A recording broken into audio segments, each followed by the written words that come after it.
ध्यानम् अरुणां करुणान्तरङ्गिताक्षीं धृतपाशाङ्कसपुष्पबाणचापाम् अणिमादिभिरावृताम् अयूखैः अहमित्येव विभावये भवानीं ध्यायेत् पद्मासनस्तां विकसितवदनां पद्मपत्रायताक्षीं हेमाभां पीतवस्त्रां करकलितलसद्धेमपद्मां वराङ्गीं सर्वालङ्कारयुक्तां सततमभयदां भक्तनम्रां भवानीं श्रीविद्यां शान्तमूर्तिं सकलसुरनुतां सर्वसम्पत्प्रदात्रीं सकुङ्कुमविलेपनामलिकचुम्बिकस्तूरिकां समन्दहसितेक्षणां ससरचापपाशाङ्कुशाम्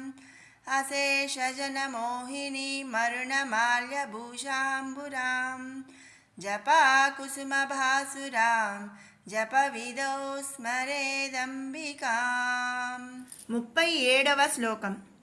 కులాంగనా కులాంతస్థా కౌళిని కులయోగిని అకులా సమయాంతస్థా సమయాచార తత్పరా. సద్గుణ వంశమునందు పుట్టినటువంటి స్త్రీ అని అర్థము. సద్గుణములతో అంటే మంచి గుణములతో స్త్రీల పాతివ్రత్యము చేత వర్ధిల్లు అన్నటువంటి వంశమునకు కులమని పేరు. అటువంటి కులమునందు పుట్టిన స్త్రీకి కులాంగని అని పేరు. అటువంటి స్వరూపురాలు మన శ్రీదేవి. అనగా శ్రీదేవి విద్య ఇతర విద్యల వలె సులభముగా పట్టుబడనటువంటిది, రహస్యమైనది అని అర్థం అన్నమాట. అంటే ఎవరికి అంత సులువుగా పట్టుబడదనమాట. ఆ శ్రీదేవి రహస్యంగా ఉంటుంది. అందుకనే ఆ శ్రీదేవిని కులాంగన అని స్తుతిస్తున్నాము. కులాంతస్థ కులము యొక్క మధ్యనందు స్థానము కలిగి ఉన్నది అని ఈ నామము యొక్క అర్థము. మాతృమానమేయ స్థానమునందు మధ్యదగు మానవ స్థానమందు ఉన్నటువంటి స్వరూపురాలు జగన్మాత. అందుకే ఆ జగన్మాతను కులాంతస్థ అని స్తుతిస్తున్నాము. కౌళిని కౌళిని స్వరూపురాలు. కుల అంటే శక్తి, అకుల అంటే శివతత్వము. ఈ కుల అకుల రెండిటినందు సామరస్యమును కలిగి ఉన్నటువంటిది అని కౌళిని అని అర్థము. లేదా విశ్వ నిఘంటువునందు అంటే మన మామూలుగా మనం చెప్పుకునే విధంగా ఏంటంటే కుల శబ్దమునకు దేహము అని అర్థము కలదు. కనుక దేహమునందు పూజింపతగినది, దేహమందు దేవి ఉన్నది కనుక దేహమునందు కూడా భయభక్తులు ఉండాలి అని ఈ నామము యొక్క మరొక అర్థము. అందుకే ఆ దేవిని కౌళిని అని మనం స్తుతిస్తున్నాము. అంటే ప్రతి మానవ దేహమందు కూడా ఆ శ్రీదేవి ఉన్నది అని అర్థం అన్నమాట. తర్వాత నామం కులయోగిని. కుల శబ్ద యొక్క సకల అర్థములందు ఏకత్వము కలది. అంటే అంటే కులముకి ఇందాక మనం ముందు నామాల్లో చెప్పుకున్నాము కదా. ఒక నామములో త్రిపుటి అని అర్థం చెప్పుకున్నాం, మరొక నామంలో కుల శబ్దమునకు శాస్త్రం అని అర్థం చెప్పుకున్నాం.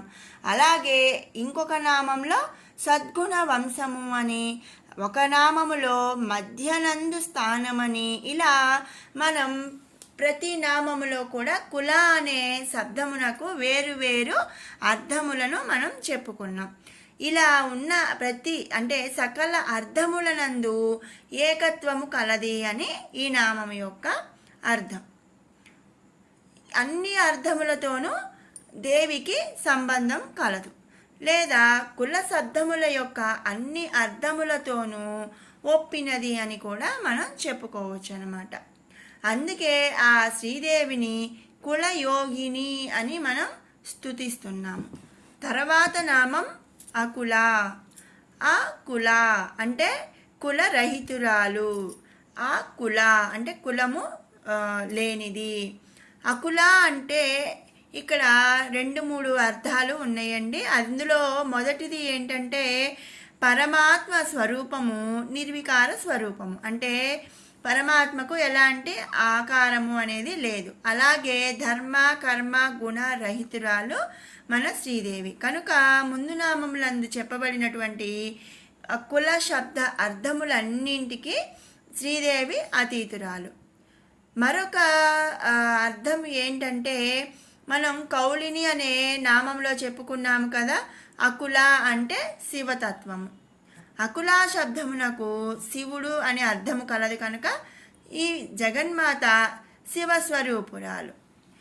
లేదు అనుకుంటే మరొక అర్థం ఏమిటి అంటే సుషమ్న నాడి పైన భాగమునందు కల సహస్రార పద్మమునకు కూడా అకులమని పేరు ఉంది. ఆ పద్మస్వరూపురాలు ఈ జగన్మాత అని కూడా మనం చెప్పుకోవచ్చు. అందుకనే ఆ జగన్మాతను అకుల అని స్తుతిస్తున్నాము. మరొక నామం సమయాంతస్థ. సమయాంతస్థ అంటే సమయమునందు ఉన్నటువంటిది. పైనామంలో మనం చెప్పుకున్నాం కదా, దేవి సహస్రార పద్మ స్వరూపురాలు, అంటే సహస్రారంలో ఉన్న పద్మమునకు కూడా అకుల అని పేరు ఉంది. ఆ అకుల అనే పేరు ఉంది కాబట్టి శ్రీదేవి ఆ పద్మస్వరూపురాలు అని కూడా మనం చెప్పుకున్నాం. ఆ పద్మస్వరూపురాలు చేత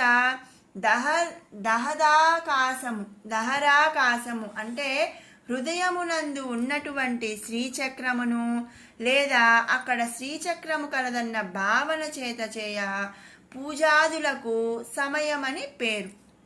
అట్టి వాణి యందు ఉన్నట్టిది అని ఈ నామము యొక్క అర్థము.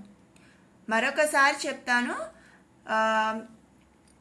హృదయమందు శ్రీచక్రము ఉంటుంది, లేదా మనం అక్కడ శ్రీచక్రము ఉన్నది అనే భావన చేత పూజలు అవి చేయునప్పుడు ఆ పూజాదులకు సమయమని పేరు. అలాంటి సమయమునందు ఉన్నటువంటిది కాబట్టి ఈ జగన్మాతని సమయాంతస్థ అని కూడా మనం స్తుతిస్తున్నాము. తర్వాత నామం సమయాచార తత్పర. సమయమును ఆచారమందు ఆసక్తి కలిగి ఉన్నటువంటిది. సమయం అంటే పైన నామంలో నేను చెప్పాను కదండి, శ్రీచక్రము కలదనే భావన చేత కానీ ఉన్నది అనే ఉద్దేశంతో చేసే పూజాదులకు సమయం అని పేరుంది.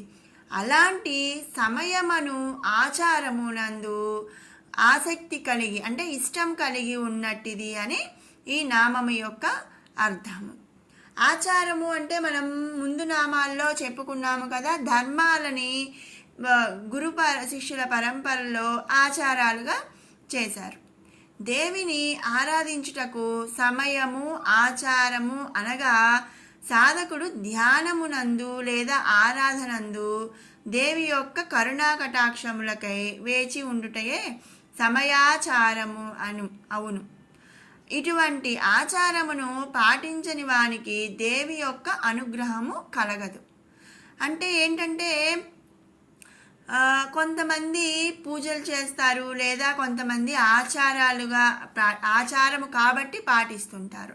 అంటే సాధకుడు ధ్యానమందు అంటే మెడిటేషన్ అందు కానీ, ఆరాధన అంటే పూజలు చేయటము అందు కానీ దేవి యొక్క కరుణా కటాక్షములకై వేచి ఉంటారనమాట. అంటే మనం ఏ పూజ చేసినా కూడా ఆ దేవుని యొక్క కరుణా కటాక్షములను మనం పొందటానికే చేస్తాం కదండి. ఇటువంటి ఆచారమును పాటించని అంటే ఏ ఆచారాలు దేవుడు లేడు, ఏ పూజా పునస్కారాలు ఏమీ లేకుండా అట్లా ఒక ధర్మము అనేది లేకుండా ఈ ఆచారమును పాటించని వానికి దేవి యొక్క అనుగ్రహము కలగదు అని, అటువంటి సమయాచారమునందు దేవి ఆసక్తి కలదు అని ఈ నామము యొక్క అర్థం అన్నమాట. అందుకే ఆ దేవిని సమయాచార తత్పర అని మనం స్తుతిస్తున్నాము. 38వ శ్లోకం. మూలాధారైక నిలయా బ్రహ్మగ్రంథి విభేదిని మణిపూరాంతరుదిత విష్ణు గ్రంథి విభేదిని. ఈ శ్లోకానికి అర్థం తెలుసుకునే ముందుగా మనం మన శరీరంలో ఉండే షట్చక్రాలు అలాగే సహస్రార చక్రం గురించి క్లుప్తంగా తెలుసుకుందాం. ఎందుకంటే ఈ వచ్చే నామాలలో ఆ షట్చక్రాల గురించి కూడా ఉంటుంది. ఇవి తెలిస్తేనే అవి తెలుస్తాయి కాబట్టి ముందుగా మనం వీటి గురించి క్లుప్తంగా తెలుసుకుందాము. మొదటి చక్రం మూలాధార చక్రం. ఈ మూలాధార చక్రం అనేది మనిషి కింద, అంటే మనం బాచాపట్లు వేసుకున్నప్పుడు నేలకి ఆనుతుంది కదండి మూలం. ఆ మూలం అనే మూలం దగ్గర ఈ మూలాధార చక్రం అనేది ఉంటుందన్నమాట. మూలాధార చక్రం నుంచి కొంచెం పైకి స్వాదిష్టాన చక్రం ఉంటుంది. ఈ స్వాదిష్టాన చక్రం అనేది మన కటి భాగంలో, అంటే నడుము కింద భాగంలో ఉంటుందన్నమాట. ఈ స్వాదిష్టాన చక్రంకి కొంచెం పైన బొడ్డు దగ్గర నాభి అందు మణిపూరా చక్రం ఉంటుంది. ఇక ఈ నాభి దగ్గర నుంచి హృదయ స్థానంలో అనాహత చక్రం ఉంటుంది. ఈ అనాహత చక్రం నుంచి గొంతు స్థానం వరకు వెళ్తే గొంతు స్థానంలో విశుద్ధి చక్రం ఉంటుంది. ఇక అక్కడ నుంచి రెండు కనుబొమ్మల మధ్యలో ఆజ్ఞాచక్రం ఉంటుంది. ఇవన్నిటినీ కలిపి షట్చక్రాలు అంటారు. ఈ షట్చక్రాలన్నిటికీ పైన మన నడి నెత్తిన సహస్రార చక్రం ఉంటుంది. ఈ సహస్రార చక్రం అనేది 7వ చక్రం.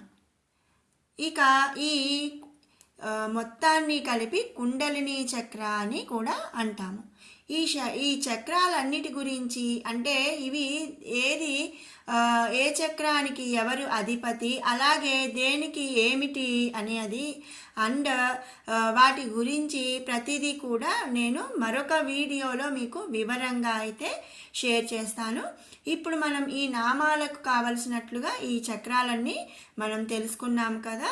ఇప్పుడు 38వ శ్లోకం యొక్క వివరణ చూద్దాము. మూలాధారైక నిలయ. మూలాధారైక అంటే మూలాధార చక్రము, నిలయ అందులో ఉండునటువంటిది అని ఈ నామం యొక్క భావం. ఆ లోకైక మాత అగు లలితా త్రిపుర సుందరి యొక్క మూలస్థానంను గురించి ఈ నామంలో తెలుసుకుంటున్నాం. జగజ్జనని అగు ఆ మాత మూలాధార చక్రము నందు ఉండునట్టిది అని భావం అన్నమాట. అందుకే ఆ జగజ్జననిని మూలాధారైక నిలయ అని స్తుతిస్తున్నాము. బ్రహ్మగ్రంథి విభేదిని. బ్రహ్మగ్రంథి అంటే బ్రహ్మగ్రంథులను, విభేదిని అంటే భేదించినది, అంటే భేదించటం అంటే విడగొట్టడం అని అర్థం అన్నమాట. బ్రహ్మగ్రంథులు అంటే మూలాధారం చక్రంకి పైన ఒకటి, అలాగే స్వాదిష్టాన చక్రమునకు కింద ఒకటి ఉంటాయి. ఈ రెండు గ్రంథులను విడగొట్టునది అని అర్థం అన్నమాట. మూలాధార చక్రమునందు ఆ లోకైక జనని అయిన జగన్మాత శ్రీ లలితా త్రిపుర సుందరి ఉంటుంది అని మనం చెప్పుకున్నాం కదా పైనామంలో. ఆ మూలాధార చక్రం మొదలు 6 చక్రాలు ఉంటాయి అని నేను ఇందాక చెప్పాను. వాటిలో 3 చక్రములందు 2 చొప్పున గ్రంథులు ఉంటాయి అన్నమాట. బ్రహ్మగ్రంథి విభేదిని, బ్రహ్మగ్రంథులను విడగొట్టునది అని ఈ నామం యొక్క అర్థము. అందుకే ఆ జగజ్జననిని బ్రహ్మగ్రంథి విభేదిని అని మనం స్తుతిస్తున్నాము. తర్వాత నామం మణిపూరాంతరుదిత. బ్రహ్మగ్రంథిని ఛేదించి మణిపూర చక్రమందు చేరియున్నది అని ఈ నామం యొక్క అర్థం. మణిపూరాంతరుదిత అని. దేహమున నాభి అందు పరిదళ చక్రము ఉండును, అంటే మణిపూర చక్రం ఉంటుంది. నేను ఇందాక చెప్పాను కదండి, ఫస్ట్ చక్రం మూలాధార చక్రం, దాని తర్వాత స్వాదిష్టాన చక్రం, దాని తర్వాత నాభి అందు మణిపూర చక్రం. ఈ మణిపూర చక్రము నాభి అందు పరిదళ చక్రము ఉండును. దానికి క్రిందుగా బ్రహ్మగ్రంథి ఉంటుంది.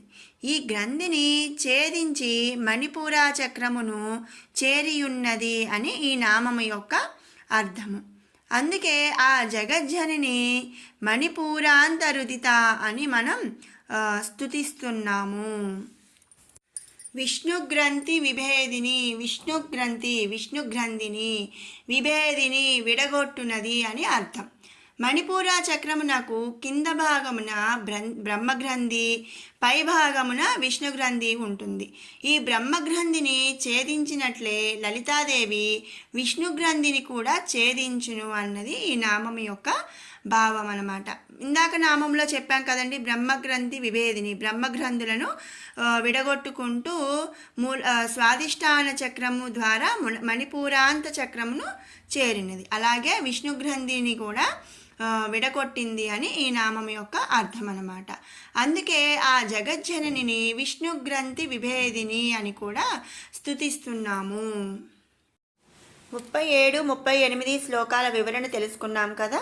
ఇప్పుడు 35 నుంచి 38 వరకు 2 సార్లు పారాయణ చేద్దాం. కంఠాదః కటి పర్యంత మధ్యకూట స్వరూపిణి శక్తికూటైకతాపన్న కట్యదో భాగధారిణి మూలమంత్రాత్మికా మూలకూటత్రయ కళేబర కులామృత్తైక రసికా కుల సంకేత పాలిని కులాంగణ కులాంతస్థా కౌలిని కులయోగిని అకులా సమయాంతస్థా సమయాచార తత్పరా మూలాధారైక నిలయ బ్రహ్మగ్రంథి విభేదిని మణిపూరాంతరుదిత విష్ణుగ్రంథి విభేదిని. మరొక మారు పారాయణ చేద్దాము.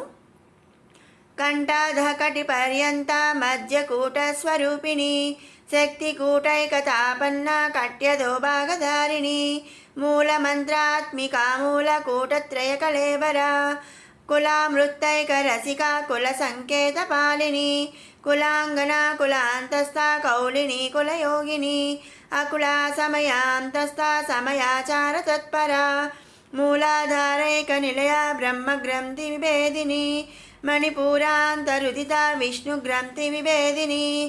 ఓం శ్రీమాత్రే నమః.